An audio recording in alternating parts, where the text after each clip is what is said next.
Now, for deeper analysis, we're joined by Pakistan, Afghanistan and security affairs analyst Mr. Zahir Shah Sherazi, live from Peshawar. Thank you so much, Mr. Sherazi, for being with us on Asia One.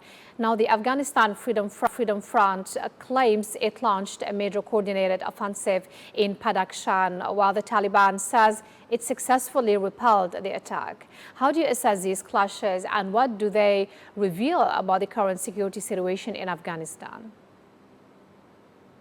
Well, thank you very much. I think this is a very serious revolt for the first time we have seen in the last 4 years, because the Afghan Taliban regime has always tried to coerce and pressurize the smaller groups, especially the minorities. And Badakhshan is one of the important province, and the mineral-rich province has borders with China, with Central Asian republics.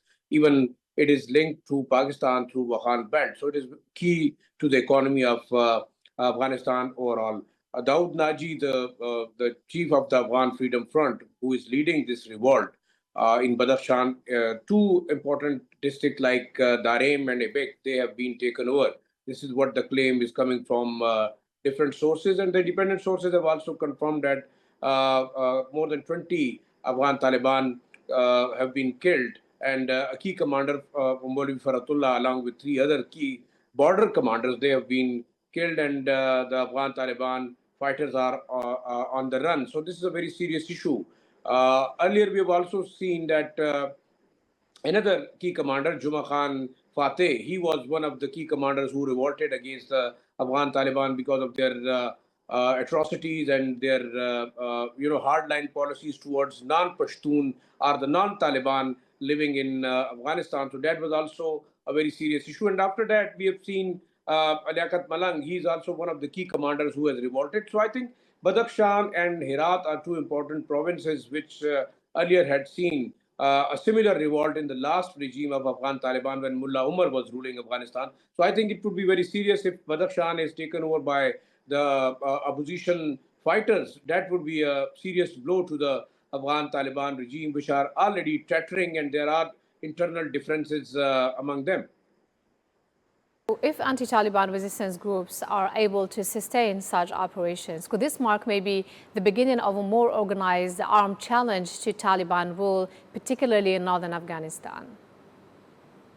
Well, I think this has started very much, and the Afghan intelligence has repeatedly conveyed to Mullah Hibatullah that the tyrant policies of Afghan Taliban, especially the orthodox leadership, which is mostly surrounded by by the hardliners, and they still wanted to coerce all those minorities like Hazara, Uzbek, Tajiks, and they are not even willing to accept the identity of the Shia Muslims in Herat. So I think such like revolts were very much imminent.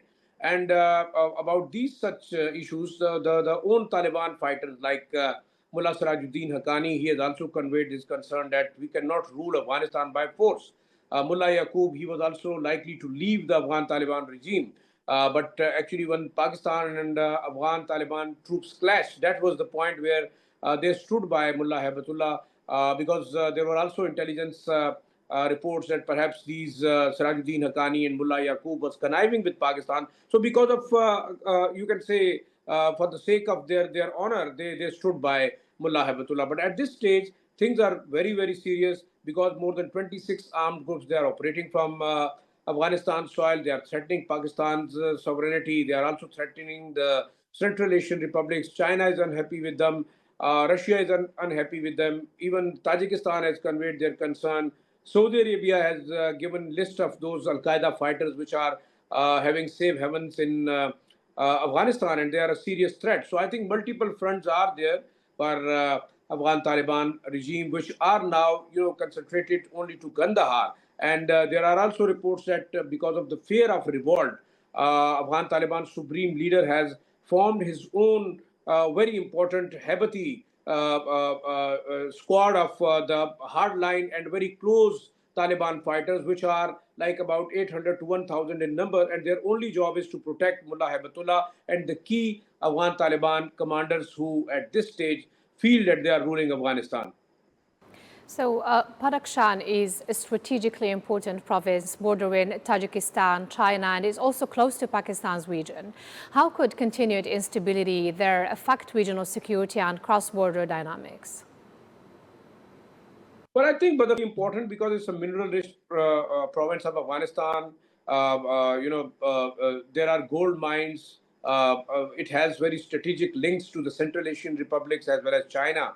And the claim by the Afghan Taliban regime time and again that they are looking for alternate routes as Pakistan has shut down its border with Afghanistan, especially in Balochistan and the Pakistani tribal belt. So I think there is no trade going on from almost all the crossing points like Torkham is closed, Chaman border is closed, Ghulam Khan, Kharlachi. These are the main key crossing points where billions of rupees and billions of dollars of business was going on. So the Afghan Taliban regime had always been boosting of having alternate routes through China and the Central Asian Republic. So I think this is now the province, if it is out of Taliban's regime's hand, I think they are in a very serious trouble. The second thing is if we have also spoken to a number of these Northern Alliance leaders. I have a very close contact there, and they also said that the son of former jihadi commander Ahmad Shah Massoud, he is also trying to carry out such like attacks in Panjshir Valley. Juma Khan Fateh, he's already at odd with the Afghan Taliban regime. So it means if the northern Afghanistan is out of Taliban's hand, then they would be, in a kind of circulated by enemies from all sides. Pakistan border is closed. They cannot go beyond Badakhshan to the Central Asian republics. They cannot have trade ties with Tajikistan because it's also bordering Badakhshan. So I think the Mullah Haibatullah regime would have a very tough time. The international community is also, trying to pressurize now Afghanistan's Taliban regime on the human rights issues.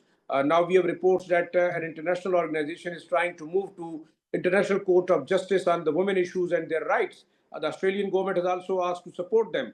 Americans are asking them to, contain the terrorist groups which are threatening not only the region but is now becoming a global threat. So I think multiple fronts, multiple challenges, and I fear that the Afghan Taliban regime, which is now concentrated just to Kandahar and a couple of areas of host, it is likely to collapse, and that would be a serious disaster again for the Afghan nation because there would be a certain, local warlords who would be gaining strength, and they are likely to carry out similar hit and run attacks against the Taliban fighters, which at this moment claim that they are the sole ruler of Afghanistan. But this situation is getting very, very tense for the Kabul regime.